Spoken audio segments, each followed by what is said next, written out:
Hi, it's Kim. Hi, it's Kristine. We are here to help you navigate change. Before we start, make sure you like, share, and subscribe because you want to be the first one to know when new videos become available. So when we talk about process here, we're talking about the thought process or the evolution process that somebody has to go through to make a major decision in their life. So it will happen moment in your life where you rely on somebody else's decision or somebody else's process to be done. And it's really important that you never judge somebody else's process. So you have to let people go through what they need to go through in order to take a major decision that might affect you and will affect their life as well.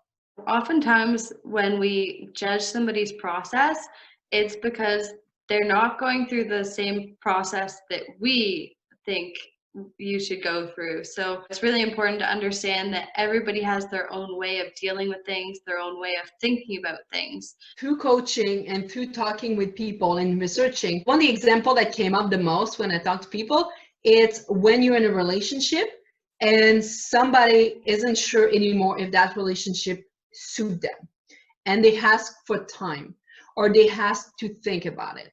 And right away, you have, the possibility that what you have that you trust might fall apart and not you might lose it.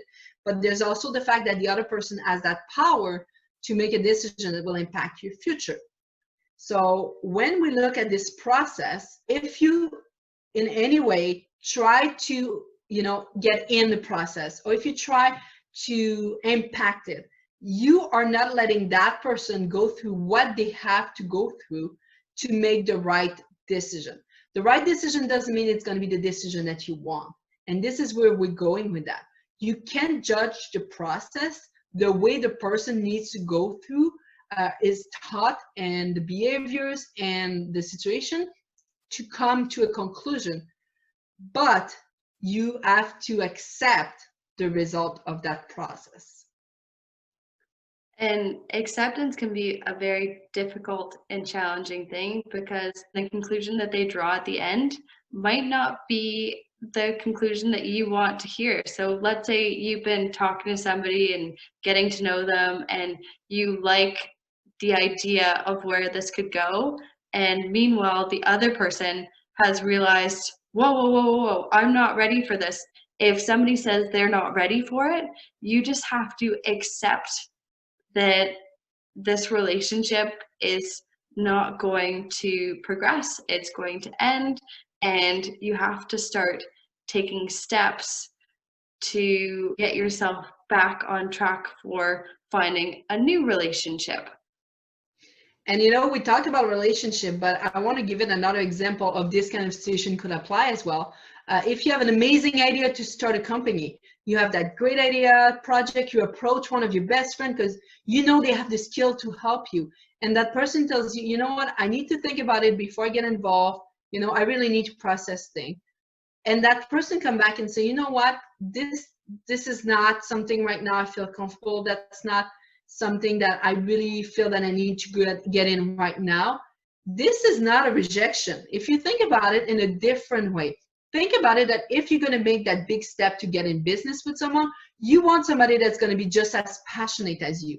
You want somebody that's going to have the same thought of you. And you want to move forward together at the same speed. So it doesn't have to be necessarily a love relationship. It can be a business relationship. It can be any type of relationship. But in any type of relationship, you want somebody that's meeting you on the same level and that is as passionate as you are. Because the goal is to have a relationship that succeed. But in regard to succeed, both needs to be involved at the same level.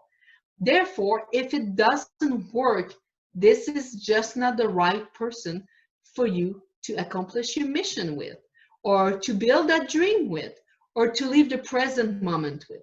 It's important to have your emotions in check prior to talking to that person. You never know how this thing could impact your future, or if your paths will cross in the future. You want to make sure that when you move in different directions, should your paths cross in the future, that other person might be inclined to reach out to you. You don't want to just scare them off, yell at them, be really emotional. I love how you said that because that happened a lot of time. So it's really about, respecting the person where they are, and you wouldn't want somebody to intrude in your process when you're processing things. So remember that that's the same for the other person, right? And if you have to convince that person to stay with you, or, if it doesn't feel right and it's not natural, maybe this isn't right, and accept that life has a bigger plan for you maybe than you have, and just trust the process of what's going to come in the future. But by staying, respectful to everyone and ending everything on a good note, you're just keeping doors open, because you never know, like Kristine said, what's waiting for you in the future. So I really hope you enjoyed today's talk. I think it was a really interesting discussion, because that's something that we're gonna go through in our life.